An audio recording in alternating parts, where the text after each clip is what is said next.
খাস দিলে যদি তওবা করতে পারি, পুরস্কার অত্যন্ত দামি এক পুরস্কার। কি পুরস্কার?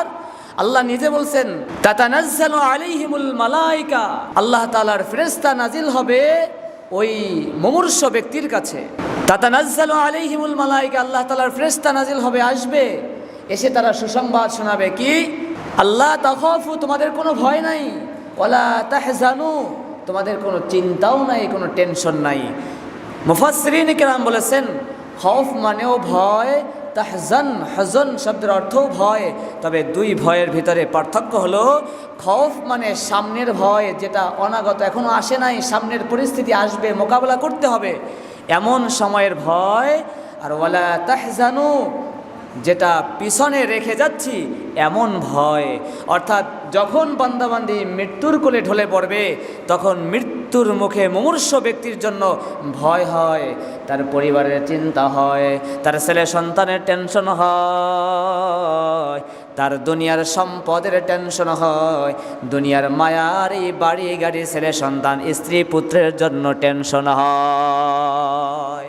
মৃত্যুর কোলে ঢলে পড়ার পরের সাথে সাথে বান্দার টেনশন হয়, আমার সন্তানদের কি হবে, আমার স্ত্রীর কি হবে, আমার ছেলে মেয়েদের কি হবে, আমার এই সম্পদ টাকা পয়সা বাড়ি গাড়ির কি হবে, এই চিন্তা বান্দার মধ্যে যখন আসে, এই জন্য আল্লাহ তাআলা বলেন, ওয়ালা তাহজানু, ইমানদার বান্দা বান্দি, তুমি এখন মৃত্যুর কোলে ঢলে পড়ছো, তোমার পিছনের কোনো চিন্তা করা লাগবে না। আলহামদুলিল্লাহি নাহমাদুহু ওয়া نستعينه ونستغفره ونؤمن به ونتوكل عليه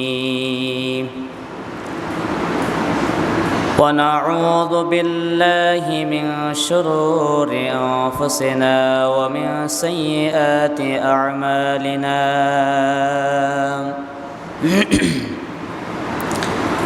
من يهد الله فلا مضل له ومن يضلله فلا هادي له ونشهد أن لا إله إلا الله وحده لا شريك له ونشهد أن سيدنا وسندنا وحبيبنا ومولانا محمد صلى الله عليه وعلى آله وأصحابه وبارك وسلم أرسله بالحق بشيرا ونذيرا وداعيا إلى الله بإذنه وسراجا منيرا. وقال الله تعالى في كلامه المجيد والفرقان الحميد: أعوذ بالله من الشيطان الرجيم. بسم الله الرحمن الرحيم.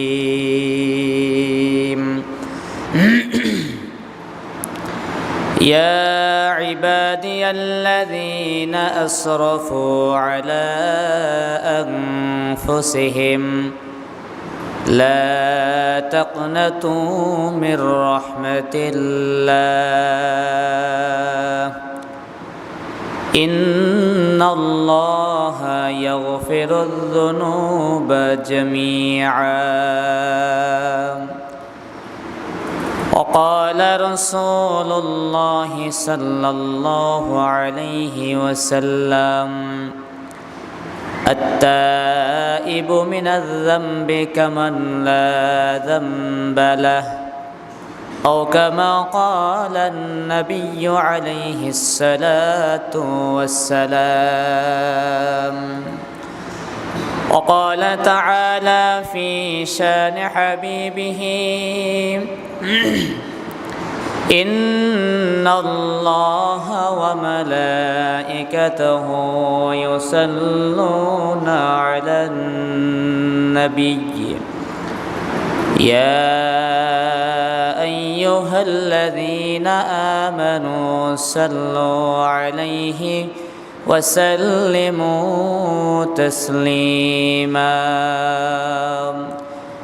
اللهم صل على سيدنا ونبينا وشفيعنا وحبيبنا ومولانا محمد صلى الله عليه وعلى آله وأصحابه وبارك وسلم اللهم صل على سيدنا ونبينا وشفيعنا وحبيبنا ومولانا محمد صلى الله عليه وعلى آله وأصحابه وبارك وسلم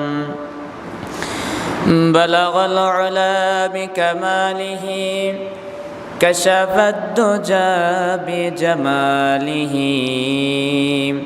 حسنت جميع خصاله صلوا عليه وآله توحید کی امانات فینوں میں ہمارا آسان نہیں مٹانا نام و نشاں ہمارا بلغ العلا بکمالہ کشف الدجى بجمالہ حسنت جميع خصاله صلوا عليه وآله আলহামদুলিল্লাহ আল্লাহ সুবহানাহু ওয়া তাআলার দরবারে লাখো কোটি শুকরিয়া জি মহান রব্ব করিম আপনাদেরকে আমাকে হায়াতে তৈয়বা দান করার পরে আল্লাহ পাকের ঘরে আসবার মতো বসবার মতো তৌফিক দান করেছেন। এজন্যই মহান রব্বে করিমের দরবারে কালেমাতুশ শুকর আদায় করি, সকলে পড়ি আলহামদুলিল্লাহ। আল্লাহ সুবহানাহু ওয়া তাআলা দয়া করে মায়া করে অসংখ্য অগণিত মানুষের মধ্য থেকে যাচাই করে বাছাই করে আপনাকে আমাকে পৃথিবীর ভিতরে সর্বশ্রেষ্ঠ জায়গা মসজিদে সর্বোত্তম ইবাদত পালনের উদ্দেশ্যে পবিত্র জুমার দিনে আল্লাহ তাআলা আসবার মতো বসবার মতো কিছু কথা বলবার ও শুনবার মতো তৌফিক আল্লাহ তাআলা দিয়েছেন। এজন্যই মহান রব্বুল আলামিনের দরবারে কালেমাতুশ শুকর আদায় করে আরও একবার পড়ি আলহামদুলিল্লাহ। পবিত্র কোরআনে কারীমের একটা আয়াতে কারীমার অংশ তেলাওয়াত করেছি। রাসূল করিম সাল্লাল্লাহু আলাইহি ওয়াসাল্লামের অসংখ্য অমীয় বাণীর মধ্য থেকে ছোট্ট একটি বাণী আপনাদের সামনে তেলাওয়াত করেছি। উক্ত আয়াত ও রাসূলের বাণীর সমন্বয়ে সংক্ষিপ্ত কিছু আলোচনা করব। আল্লাহ তাআলা আমাদেরকে শুনবার মতো এবং বলার মতো তৌফিক আল্লাহ তাআলা দান করুক, সকলে পড়ে আমিন। গত জুমায় আমরা তওবার ফজিলত সম্পর্কে আলোচনা করেছিলাম, আলোচনা শুনেছিলাম। তারই ধারাবাহিকতায় আজকেও আমরা তওবার উপরে আরও কিছু আলোচনা পর্যালোচনা শুনব। আল্লাহ তাআলা আমাদের সবাইকে শুনবার মতো তৌফিক দান করুক, সকলে পড়ি আমিন। আল্লাহ সুবহানাহু ওয়া তাআলা পবিত্র কোরআনে কারীমে বলেছেন, ইয়া ইবাদিয়াল্লাযীনা আসরাফু আলা আনফুসিহিম লা তাকনাতু মির রাহমাতিল্লাহ। হে আমার বান্দা বান্দিরা, তোমরা পাহাড় সমপরিমাণ গুনাহ করে থাকো না কেন, আসমান জমিনের ফাঁকা জায়গা বরাবর যদি তোমরা গুনাহ করে ফেলো না কেন, হাজারো গুনাহ করার পরে বান্দা যদি তোমার ভুল বুঝতে পেরে আমি আল্লাহ তাআলার দরবারে ফিরে আসতে পারো, লা তাকনাতু মির রাহমাতিল্লাহ, যত গুনাই বান্দা তুমি করো না কেন আমি আল্লাহ তাআলার রহমতের কাছে তোমরা নিরাশ হয়ে যেও না। বান্দা তুমি যতই গুনাহ করো না কেন, তোমার হাজারো কোটি লক্ষ গুণে যতই তুমি গুনাহ করো না কেন, তোমার গুনার চাইতে আমি আল্লাহ তাআলার রহমত আর দয়া অনেক বড়। আমার দয়ার কাছে তোমরা নিরাশ হয়ে যেও না, হতাশাগ্রস্ত হয়েও না। তোমরা এটা ভেবো না যে হাজারো লক্ষ কোটি গুণে আমরা গুনাহ করেছি, গুনাহ করার কারণে হয়তো আল্লাহ তাআলা আমাকে আপনাকে মাফ করবেন না। বরং আল্লাহ তাআলা আশার বাণী দিয়ে বান্দাকে ডেকে বলতেছেন, ইয়া ইবাদিয়াল্লাযীনা আসরাফু আলা আনফুসিহিম, ও আমার বান্দা বান্দিরা, তোমরা যারা শয়তানের ওয়াসওয়াসায় পড়িয়া, নফসের ধোকায় পড়িয়া নিজেদের সাথে জুলুম করে ফেলছো, ভূত পূজার মতো গুনাহ করে ফেলছো, পাহাড় সম পরিমাণ গুনাহ করে ফেলছো, আসমান জমিন বরাবর যারা গুনাহ করে ফেলছো, হতাশ হওয়ার কোনো কারণ নাই। আমি আল্লাহ তাআলার দয়া আর মায়া তোমার গুনার চাইতে হাজারো লক্ষ গুণে বেশি। বান্দা আল্লাহ তাআলার রহমত থেকে যাতে নৈরাশ হয়ে না যায়, এজন্য আল্লাহ তাআলা বান্দাকে আশার বাণী শোনায়া বান্দাকে করুণার জন্য ডাকতেছে, ও বান্দা আয়, যত গুনাহ করো না কেন, শেষ বয়সে মৃত্যুর আগে হলেও যদি তুমি আমি আল্লাহ তাআলার কাছে তওবা করে আমার দরওয়াজায় ফিরে আসতে পারো, বান্দা তোমার সারা জীবনের সব গুনাহ খাতা আমি আল্লাহ তাআলা মুহূর্তের মধ্যে ক্ষমা করে দিব। পয়গম্বর আরবি আলাইহিস সালাতু ওয়াস সালাম হাদিস শরীফের মধ্যে বলেছেন, আত্তাইবু মিনাজ যামবি কামান লা যামবালা, যেই সমস্ত আমার উম্মত গুনাহ করার পরে খাস দিলে খাঁটি দিলে তওবা করতে পারবে, আমার আল্লাহ তাআলা ওই বান্দার জীবনের সব গুনাহ খাতাগুলো মাফ করে দিবেন।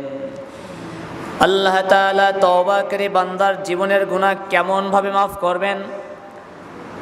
ওয়ালাদাতহু উম্মুহু, হাদিসের ভিতরে এসেছে, কোনো মা তার নবজাতক সন্তানকে যেমনিভাবে ভূমিষ্ঠ করলে নবজাতক শিশু বাচ্চা যেমনিভাবে নিষ্পাপ থাকে, তার আমল নামায় যেমন কোনো গুনাহ থাকে না, বান্দা ভূত পূজার মতো গুনাহ করলেও যদি শেষ সময় সে আল্লাহ তাআলার কাছে তওবা করার মতো তওবা করতে পারে, আমার আল্লাহ রাব্বুল আলামিন ওই বান্দার জীবনের সব গুনাহ খাতা মাফ করে তাকে নিষ্পাপ হিসেবে কবুল করে নেয়। এক বৃদ্ধ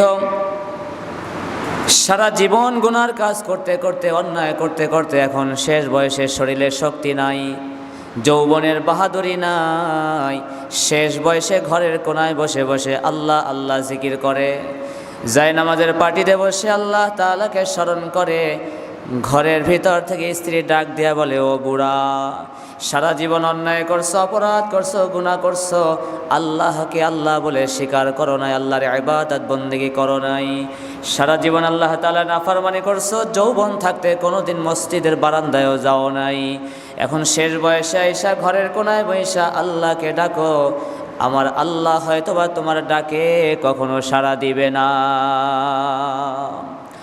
ওই বুড়া হতাশ না হইয়া আল্লাহ তাআলার রহমতের আশায় ঘরের কোনায় বসে বসে উপায় অন্তর না পায়া বুড়া ভাবতেছে, বৃদ্ধ হয়ে গেছে, এখন তো আল্লাহ তাআলাকে ডাকা ছাড়া আমার আর কোনো উপায় নাই। ওই বুড়া ঘরের কোনায় বসে বসে করুণ সুরে আল্লাহ তাআলাকে ডাক দেয় আর বলে, আল্লাহু করিম, আল্লাহু করিম, আল্লাহু করিম। ওই আল্লাহর বান্দা ঘরের কোনায় বসে বসে করুণ সুরে মহাব্বতের সাথে আমার মাওলাকে ডাক দেয়। কিছুক্ষণ পরে গায়েবীভাবে আসমান থেকে একটা আওয়াজ এসে ডাক দিয়ে বুড়াকে বলে, ও বুড়া, ইয়া নামরা ইয়া নাইবাম জুস্তে জুই মিকুনাত হাসেলারা ইয়াদ নাইব আর জুই মিকুনাত। এ বুড়া, ঘরের কোনায় বসে বৃদ্ধ বয়সে হলেও তুমি আমার কাছে শরণাপন্ন হয়েছ। ও বুড়া, তুমি শেষ বয়সে হলেও আমার কাছে ক্ষমা চেয়েছ। তুমি তোমার জীবনের সব ভুলের কথা স্বীকার করে আমি আল্লাহ তাআলার কাছে তওবা করেছ। আমি আল্লাহ তাআলার রহমান, আমি আল্লাহ তাআলা রহিম, আমি আল্লাহ তাআলা গফফার, আমি আল্লাহ তাআলা গফুর। তোমার যতই গুনাহ হোক না কেন, তোমার গুনার চাইতে আমি আল্লাহর দয়া আর মায়া অনেক বেশি। ও বুড়া, শেষ বয়সে তুমি ঘরের কোনায় বসে আমি আল্লাহকে যখন ভুলতে পারো না, আমি আল্লাহ তাআলার রহমান আর রহিম, আমার দয়া আর মায়ার সাগরে জোশ মারা শুরু হয়ে গেছে। আমি আল্লাহ তাআলাও তোমার জীবনের গুনাহ মাফ করতে দেরি করব না। সাথে সাথে আল্লাহ তাআলা ওই বৃদ্ধকে সুসংবাদ শোনায়া বলে, ও বুড়া, তোমার জীবনের সব গুনাহ খাতা আমি আল্লাহ তাআলা মুহূর্তের মধ্যে ক্ষমা করে দিলাম। সুবহানাল্লাহ। সারা জীবন গুনাহ করেছি, অন্যায় করেছি, পাপ করেছি। যত গুনাহই করি না কেন, যদি গুনাহ করার পরে আল্লাহ তাআলার কাছে ওই গুনাহের জন্য অনুতপ্ত হতে পারি, লজ্জিত হতে পারি, আল্লাহ তাআলার কাছে ওয়াদাবদ্ধ হতে পারি যে এই গুনাহ সামনের জিন্দেগিতে আর কখনো করব না, সাথে সাথে যদি ওই গুনাহটা ছেড়ে দিতে পারি, এই শর্তগুলো যদি তওবার মধ্যে পাওয়া যায়, তাহলে ওই বান্দার তওবাকে খাস তওবা, খাঁটি তওবা বলে। আরবিতে তাওবায়ে নাসুহা বলে।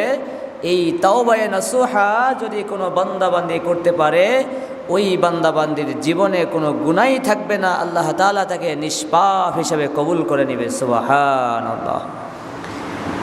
আমরা মারা যাওয়ার পরে সরাসরি জান্নাতে যেতে চাই নাকি আগে জাহান্নামে যেতে চাই? মৃত্যুর পরে প্রত্যেকটি মুসলমান ইমানদারের আশা হলো সাথে সাথে যেন জান্নাতে যেতে পারি, কি বলেন, তাই না? তো মৃত্যুর পরে যদি জান্নাতে যেতে চাই, তাহলে আমাদের একটা পদ্ধতি অবলম্বন করতে হবে। সেটা হলো, আমল তো আমরা করি দুই ধরনের, এক হলো বদ আমল আর একটা হলো নেক আমল। বদ আমল হয়ে গেলে সাথে সাথে আল্লাহ তাআলার কাছে তওবা করতে হবে, খাস দিলে তওবা করতে হবে, তওবায়ে নাসুহা করতে হবে। আল্লাহ তাআলা বলছেন, ইয়া আইয়ুহাল্লাযীনা আমানু তুবু ইলাল্লাহি তাওবাতান নাসুহা। হে ঈমানদারেরা, তোমরা আল্লাহ তাআলার কাছে তওবা করো, তওবা করার মতো করো, খাস তওবা করো, তওবায়ে নাসুহা করো, যেই তওবা করার পরে ওই গুনাহের দিকে বান্দা আর কখনো ফিরে যাইবা না। সুবহানাল্লাহ। আল্লাহ তাআলা কত রহমান, কত রহিম, কত মায়ার। আল্লাহ তাআলা চায় বান্দা হাজারো ভুল করার পরে তার ভুল বুঝুক, ভুলটা বোঝার পরে ওই বান্দা আমি আল্লাহর কাছে অনুতপ্ত হয়ে ক্ষমা চাক। আমি বান্দা ক্ষমা চাইতে দেরি, তার জীবনের গুনাহগাতা মাফ করতে দেরি হবে না। সুবহানাল্লাহ। শয়তান আমাদেরকে এমনভাবে বশ করেছে, শয়তান আমাদেরকে এমনভাবে পেয়ে বসেছে যে শয়তান এখন ওয়াসওয়াসা দিতে দিতে দিতে দিতে আমাদেরকে এমন বানিয়ে ফেলেছে, আমাদের মন মানসিকতা এখন এমন বানিয়ে ফেলেছে যে গুনাহ কি এখন আর আমাদের গুনাহ মনে হয় না, পাপকে পাপ মনে হয় না, স্বাভাবিক মনে হচ্ছে। এবং পাপ করলে, গুনাহ করলে, অন্যায় হয়ে গেলে সেই অন্যায়ের জন্য নিজেকে অনুতপ্ত হতে হবে, তাওবা করতে হবে, ইস্তেগফার পড়তে হবে। ওই তাওবার পরে ওই গুনাহের কাজটা আর কখনো করব না, এমন পর্যায়ে শয়তান আমাদেরকে যেতে দেয় না। বরং শয়তান আপনাকে আমাকে সারাক্ষণ ওয়াসওয়াসা দেয়, আরে সারা জীবনই তো নামাজ পড়লি না, রোজা রাখলি না, মসজিদে গেলি না, এখন শেষ বয়সে আইসা নামাজ পড়লে কি আর কাজ হবে? সারা জীবন তো আকাজ করছো, এর জন্য জাহান্নামে তো তোমাকে যেতেই হবে। কিন্তু আমার আল্লাহ তাআলা বলেছেন, ইয়া ইবাদিয়াল্লাযীনা আসরাফু আলা আনফুসিহিম লা তাকনাতু মির রাহমাতিল্লাহ। ও বান্দা, শয়তান তোমাকে যতই ওয়াসওয়াসা দেখ না কেন, যতই ধোঁকা দেখ না কেন, তুমি নতুন করে নামাজি হয়েছ, তোমার আশপাশ লোকেরা তোমাকে যতই টিটকারি করুক না কেন, কোনো কথায় কান দেয়া যাবে না, কোনো ওয়াসওয়াসায় কান দেয়া যাবে না। আমার আপনার গুনার চাইতে আমার আল্লাহ তাআলার রহমান, আল্লাহ তাআলার দয়া অনেক বড়। আমি যত গুনাহ করি না কেন, আমার আল্লাহ তাআলার কাছে যদি তওবা করতে পারি, অনুতপ্ত হতে পারি, ভুল স্বীকার করতে পারি, আপনার আমার জীবনের সব গুনাহ খাতা আমার আল্লাহ তাআলা মুহূর্তের মধ্যে মাফ করে দিবে। কি বলেন, তওবা করতে রাজি আছি না ইনশাআল্লাহ? তওবা যদি করার মতো কোনো বান্দা করে, তাকে আল্লাহ তাআলা 4টা পুরস্কার দিবে। কয়টা পুরস্কার? কোনো বান্দা যদি তার গুনাহের থেকে তওবা করার মতো করতে পারে, আল্লাহ তাআলা তাকে 4টি পুরস্কারে পুরস্কৃত করবেন। সেই 4টা পুরস্কার কি আমাদের শুনতে মনে চায়? শোনার প্রয়োজন আছে তো? আল্লাহ তাআলা তওবাকারী তওবা কবুল করলে, তওবা করার মতো তওবা করতে পারলে বান্দাকে 4টি পুরস্কার দিবে। কয়টা পুরস্কার? 1 নাম্বার পুরস্কার হলো আত-তাইবু হাবিবুল্লাহ। যেই বান্দা তার গুনাহ হয়ে যাওয়ার পরে আল্লাহ তাআলার কাছে তওবা করবে, আল্লাহ তাআলা ওই বান্দার বন্ধু হয়ে যাবে, আল্লাহ তাআলা ওই বান্দাকে মোহাব্বত করা শুরু করে দিবে। সুবহানাল্লাহ। ভাইরা আমার, বন্ধু এই শব্দটার জন্য আরবিতে কয়েকটা শব্দ ব্যবহার করা হয়। সাদিকুন মানেও বন্ধু, খলিল মানেও বন্ধু, হাবিব মানেও বন্ধু। তবে মুহাদ্দিসিনে কিরাম বলেছেন, খলিল মানে এমন বন্ধু যেই বান্দা আল্লাহর দেওয়ানা হয়ে যায়, আল্লাহর মোহাব্বতে পড়ে যায়, আল্লাহর পাগল পারা হয়ে যায়। আল্লাহ সুবহানাহু ওয়া তাআলার প্রেমে পড়ে হযরত ইব্রাহিম আলাইহিস সালাতু ওয়াস সালাম দেওয়ানা হয়েছিলেন। ইব্রাহিম আলাইহিস সালাম আল্লাহ তাআলার প্রেমে পড়েছিলেন। এজন্য ইব্রাহিম আলাইহিস সালাতু ওয়াস সালামকে বলা হয় ইব্রাহিম খলিলুল্লাহ। আর হাবিব মানে এমন বন্ধু, হাবিব শব্দের বাংলা অর্থ হলো প্রেমাস্পদ। সহজ ভাষায় বললে হাবিব বলা হয় ওই ব্যক্তিকে যেই ব্যক্তির প্রেমে স্বয়ং আল্লাহ নিজে পড়ে যায়। সুবহানাল্লাহ। আত-তাইবু হাবিবুল্লাহ। যেই বান্দা তওবা করবে আল্লাহ তাআলা ওই বান্দার মোহাব্বতে হয়ে যায়। যেই বান্দা তওবা করবে ওই বান্দার প্রেমে আল্লাহ পড়ে যায়। সুবহানাল্লাহ। খলিল মানেও বন্ধু, হাবিব মানেও বন্ধু।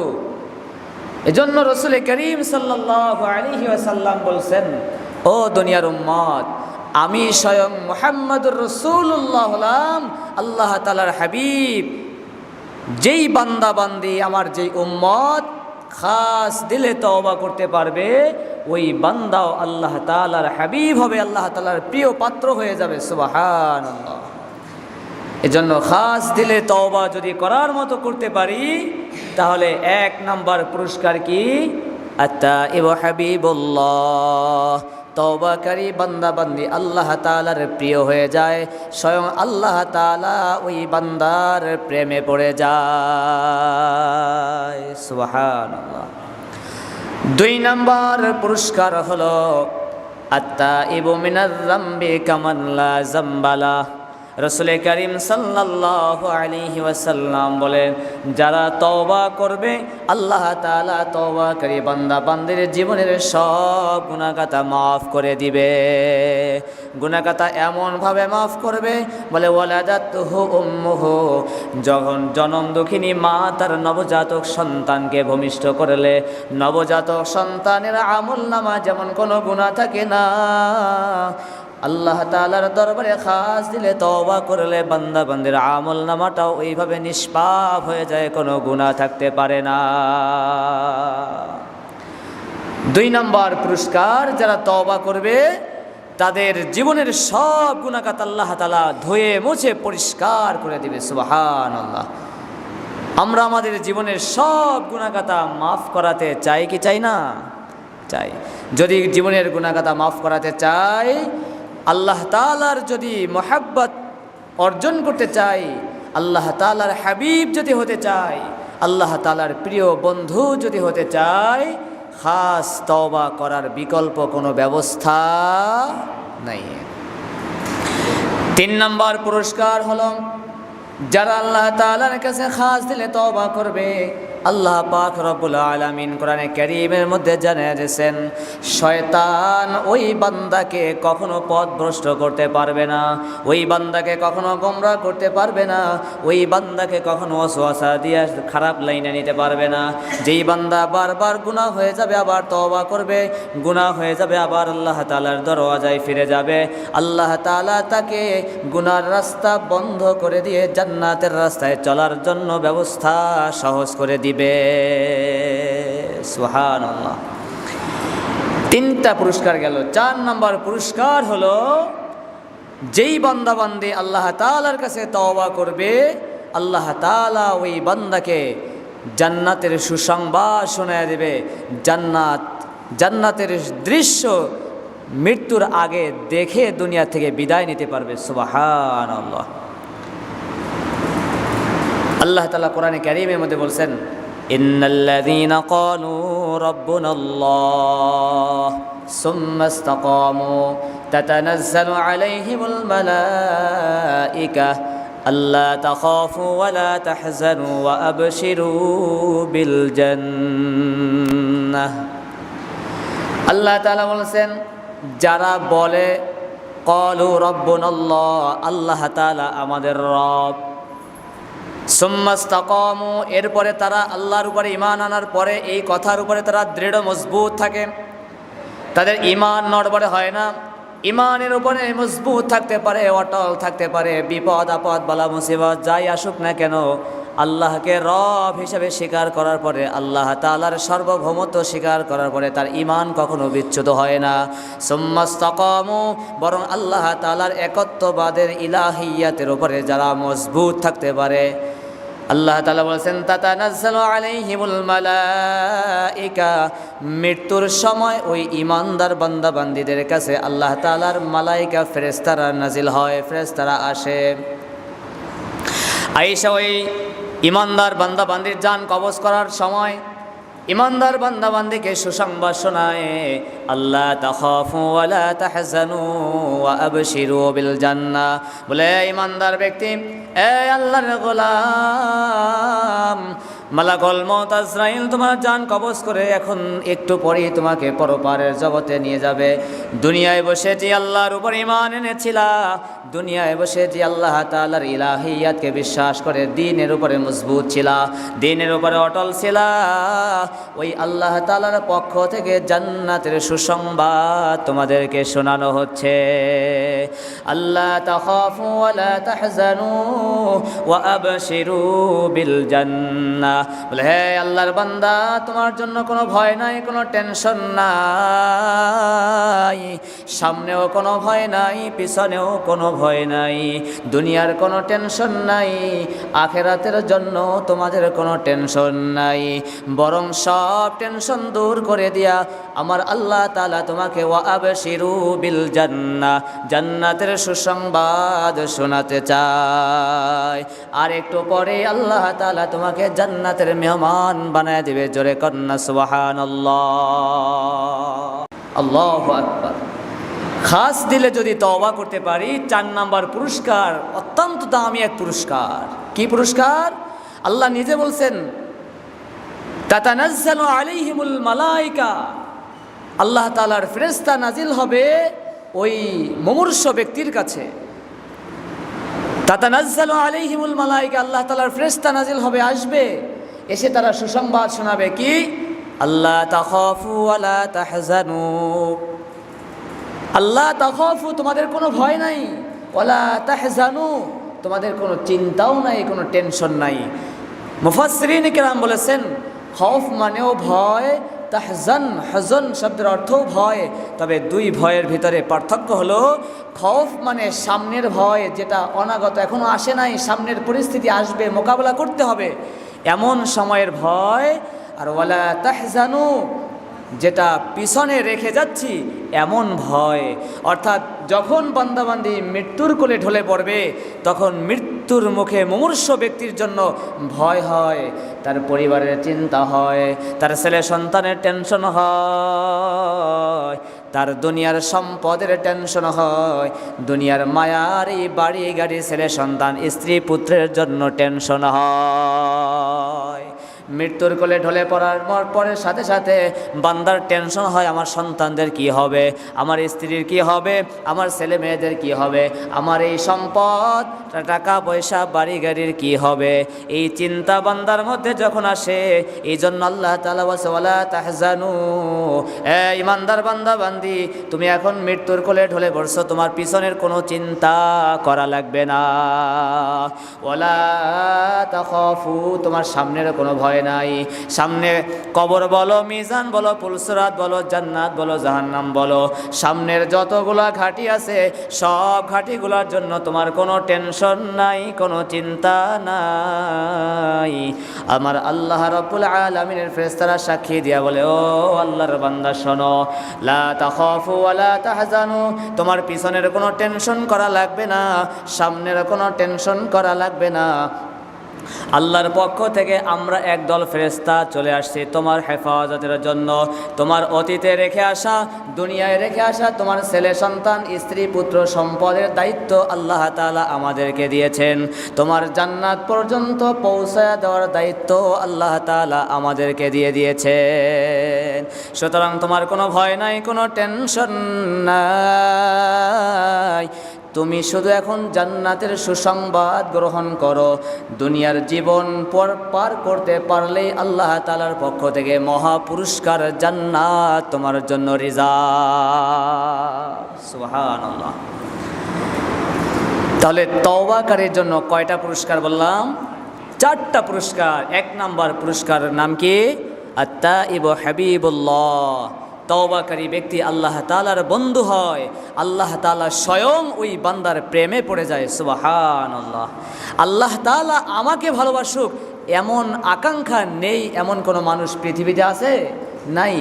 আমি আল্লাহকে ভালোবাসবো, আল্লাহর যেইভাবে ভালোবাসা করার দরকার, ভালোবাসার দরকার, সেইভাবে বাসতে পারবো কি না সেটা তো সন্দেহ অতীত। আমি আল্লাহকে ভালোবাসবো, কতটুকু ভালোবাসতে পারবো, পরিপূর্ণতা হবে কি না তার কোনো গ্যারান্টি নাই। কিন্তু যেই ব্যক্তি তওবা করবে, আল্লাহ তাআলা বলছে, আল্লাহ রসুল বলছে, আত-তাইবু হাবিবুল্লাহ, যেই বান্দা তওবা করবে স্বয়ং আল্লাহ তাআলা ওই বান্দার প্রেমে পড়ে যাবে, আল্লাহ তাআলা ওই বান্দার প্রিয় হয়ে যাবে। সুবহানাল্লাহ। তো আল্লাহ যদি আপনাকে আমাকে প্রিয় হিসাবে কবুল করে নেয়, নির্বাচন করে ফেলে, তাহলে আপনার আমার চাইতে সৌভাগ্যশীল ব্যক্তি এই পৃথিবীতে কেউ হতে পারে না। তাহলে 1 নম্বর পুরস্কার হলো আত-তাইবু হাবিবুল্লাহ, আল্লাহ তাআলার প্রিয় হয়ে যাওয়া। 2 নম্বর পুরস্কার হলো আত-তাইবু মিনাজ যামবি কামান লা যামবালা, যেই ব্যক্তি তওবা করবে তার জীবনে কোনো গুনাহ থাকবে না, নিষ্পাপ একটা নবজাতক শিশু বাচ্চার মতো হয়ে যাবে। 3 নম্বর হলো যেই ব্যক্তি তওবা করতে পারবে, আল্লাহ তাআলা শয়তানকে তার থেকে অনেক দূরে সরিয়ে দেবে, শয়তান তাকে ওয়াসওয়াসা দিয়ে বিপদে ফেলতে পারবে না। 4 নম্বর পুরস্কার হলো তওবা করে যদি ঈমান নিয়ে বান্দা মৃত্যুর কোলে ঢলে পড়তে পারে, মৌতের সময় আল্লাহ তাআলার আসমান থেকে ফেরেশতা পাঠিয়ে তাকে জান্নাতের সুসংবাদ দিয়ে ফেরেশতাদের মাধ্যমে ইস্তেকবাল দিতে দিতে জান্নাতে পৌঁছায় দিবে। সুবহানাল্লাহ। এজন্য বান্দা গুনাহ হয়ে গেলে, ভুল হয়ে গেলে তওবা করার মতো আল্লাহ তাআলার কাছে তওবা করতে হবে। তওবার ভিতরে কয়েকটা শর্ত আছে। 1 নম্বর, গুনাহ করার সাথে সাথে যখন আমি বুঝতে পারবো এটা গুনাহ হয়ে গেছে, সাথে সাথে ওই গুনাহটা ছেড়ে দিতে হবে। তওবার জন্য কয়টা শর্ত? কমপক্ষে 3টা শর্ত। তওবা, খাস তওবার জন্য কয়টা শর্ত ভাই? জোরে কথা বলতে হবে। খাস তওবার জন্য কয়টা শর্ত? তিনটা শর্ত। এক নাম্বার, যেই গুনাহ আমি করেছি বোঝার পরে সাথে সাথে ওই গুনাহ ছেড়ে দিতে হবে, সাথে সাথে গুনাহ কি করতে হবে? ছেড়ে দিতে হবে। দুই নাম্বার, নিজেকে লজ্জিত হতে হবে, নিজেকে ছোট হতে হবে, আল্লাহ তাআলার কাছে ওয়াদা করতে হবে সামনের দিনে এই গুনাহের কাজ আমি আর কখনো করব না। এক নাম্বার, সাথে সাথে গুনাহ ছাড়তে হবে। দুই নাম্বারে অনুতপ্ত হতে হবে। তিন নাম্বারে আল্লাহ তাআলার কাছে ওয়াদাবদ্ধ হতে হবে সামনের দিনে এই গুনাহ আর কখনো করব। এইভাবে তিনটা শর্ত সাপেক্ষে যদি কেউ খাস দিলে তওবা করতে পারে, ওই বান্দাকেই আল্লাহ তাআলা সুসংবাদ দিয়েছেন, তাতানাজ্জালু আলাইহিমুল মালাইকা আল্লা তাখাফু ওয়ালা তাহজানু ওয়া আবশিরু বিল জান্নাহ।